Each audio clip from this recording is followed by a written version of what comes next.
శాసనసభ్యులు ఆరిమిల్లి గత జగన్ పరిపాలనలో 5 ఏళ్లలో రైతులు ఆకుమడి దగ్గర నుండి కోతల సమయం వరకు రైతుల బాధలు వర్ణాతీతంగా ఉండేవని తనకు శాసనసభ్యులు ఆరిమిల్లి రాధాకృష్ణ అన్నారు. తనకు ఉమ్మడి పార్టీ కార్యాలయంలో ఏర్పాటు చేసిన విలేకరుల సమావేశంలో ఆయన మాట్లాడారు. జగన్మోహన్ రెడ్డి గారి పరిపాలనలో ఉన్నటువంటి 5 సంవత్సరాలు కూడా రైతులందరూ కూడా తీవ్రమైనటువంటి ఇబ్బందులు పడ్డారు. రైతులు ఆకుమడులు వేసుకున్నప్పటి నుంచి కోతలై ధాన్యం మిల్లుకు పోయే వరకు కూడా రైతులు బాధలు వర్ణనాతీతం, దుర్మార్గంగా వ్యవహరించారు. ఆ ప్రభుత్వంలో రైతులు ఎక్కడ ధాన్యం అమ్ముకోవాలో తెలియని పరిస్థితి. ముఖ్యంగా రైతాంగానికి సంబంధించినటువంటి అన్ని వ్యవస్థలని కూడా పూర్తిగా సర్వనాశనం చేసి వదిలేసినటువంటి పరిస్థితి మనం కూడా చూడవచ్చు.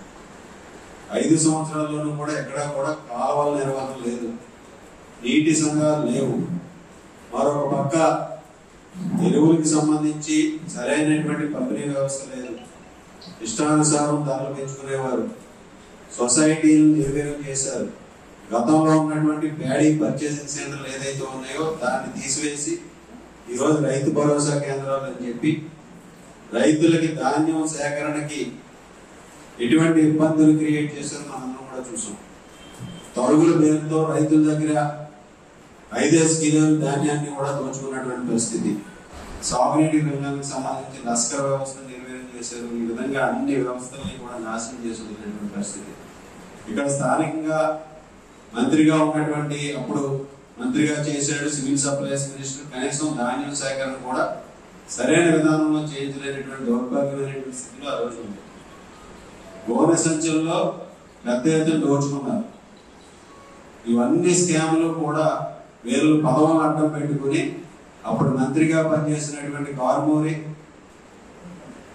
ఆ రోజు వైఎస్ఆర్ కాంగ్రెస్ పార్టీ నాయకులతో కానీ ఇతర బ్లాక్ మార్కెట్ వ్యాపారస్తులతో కానీ కుమ్మక్కై ధాన్యాన్ని బియ్యాన్ని ఇతర రాష్ట్రాలకు తోలడం దగ్గర నుంచి వాటిల్లో స్కాములు, మంత్రిగా ఉండి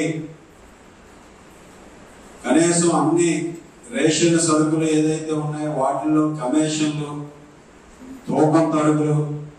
ఈరోజు ఇటీవల బాధ్యతలు చేపట్టినటువంటి సివిల్ సప్లైస్ మినిస్టర్ గారు మనోహర్ గారు వెళ్ళి చెక్ చేస్తే ఎంతంత వేరియేషన్ వచ్చిందో చూసాం. వీటన్నిటి తడుగులు కూడా వీళ్ళ జేబులు నింపుకున్నారు. ఆ విధంగా ఆ రోజు సివిల్ సప్లైస్ మినిస్టర్ గా ఉన్నటువంటి కారుమూరి కూడా కోట్లు దోచుకుని ప్రజల సొమ్ముని దోచుకున్నటువంటి విధానాన్ని కూడా మనందరం కూడా ఒకసారి తెలుసుకోవాలి. పూర్తిగా అన్యాయం చేశాడు. ఈ నియోజకవర్గంలో సాగునీటి వ్యవస్థలన్నీ కూడా చూస్తుంటే ఎక్కడా కూడా సరైన విధానంలో వెళ్లే పరిస్థితి లేదు. ఈరోజు రైతులకు సరైన సమయంలో ఆకుమళ్ళకి నీరందించడానికి కూడా కాలువల్లో ఉన్నటువంటి ఇబ్బందులు ఇవన్నీ కూడా పరిశీలిస్తుంటే వీళ్ళు చేసినటువంటి నిర్వాహకం ఏ విధంగా ఉందనేది మనందరం కూడా ఆలోచించాలి. ఇటువంటి వ్యవస్థను ఈరోజు సర్వనాశనం చేశారు. ఈరోజు మరలా రైతాంగానికి అన్ని విధాలుగాను కూడా వారికి సౌకర్యాలు కల్పించే విధంగా కూడా కృషి చేస్తాం. రైతాంగానికి నేను విజ్ఞప్తి చేసేది ఒకటే, మీరందరూ కూడా పడుతున్నటువంటి బాధలు ఆ ప్రభుత్వం యొక్క దుర్మార్గమైనటువంటి చర్యల వలన ఈరోజు మీరు అందరూ కూడా పడుతున్నటువంటి బాధలు కూడా రాబోయే రోజుల్లో పరిష్కారం చూపుతాం.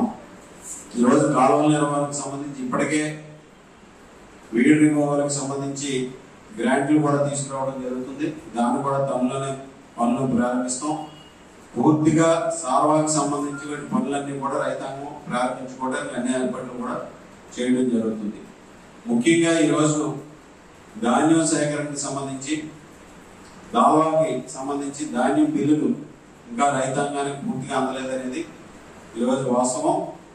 ఈ ప్రభుత్వం చేసినటువంటి నిర్వాహకం వలన ఆ డబ్బులు కూడా ఇప్పటికీ దాదాపు 2 నెలల పైగా అవుతుంది రైతులందరికీ కూడా ధాన్యాలు తోలి అవన్నీ కూడా అందలేదు. రాబోయే 2 వారాల్లో కూడా దానికి నిధులు కేటాయించి చంద్రబాబు నాయుడు గారు, పవన్ కళ్యాణ్ గారు ఈ ప్రభుత్వం దాన్ని కూడా రైతాంగాన్ని న్యాయం చేస్తామని ఈ సందర్భంగా తెలియజేస్తున్నాం. రైతులందరూ కూడా ఈరోజు ఇప్పుడే ఈ ప్రభుత్వం బాధ్యతలు తీసుకుంది. వాటన్నింటి మీద కూడా సమీక్షలు చేస్తుంది. ఏ బకాయిలు ఏ విధంగా ఉన్నాయనేది కూడా చూస్తున్నాం.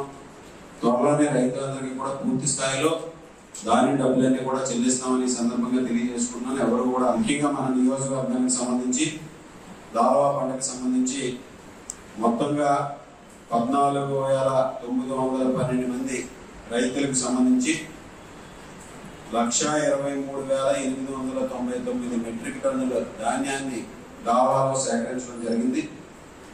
దానికి సంబంధించి ఫండ్ ట్రాన్స్ఫర్ ఆర్డర్కి సంబంధించి ఇప్పటి వరకు మొత్తంగా 270 కోట్లు,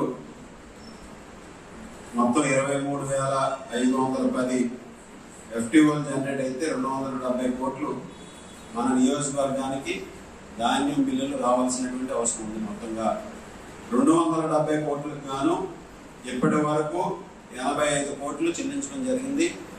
మరొక 184 కోట్లు పెండింగ్ ఉంది. ఈ 184 కోట్ల బిల్లులు కూడా రైతాంగానికి త్వరలోనే కూడా చెల్లించే విధంగా చర్యలు తీసుకుంటాం. ఇది రైతులందరూ కూడా అర్థం చేసుకోవాలి.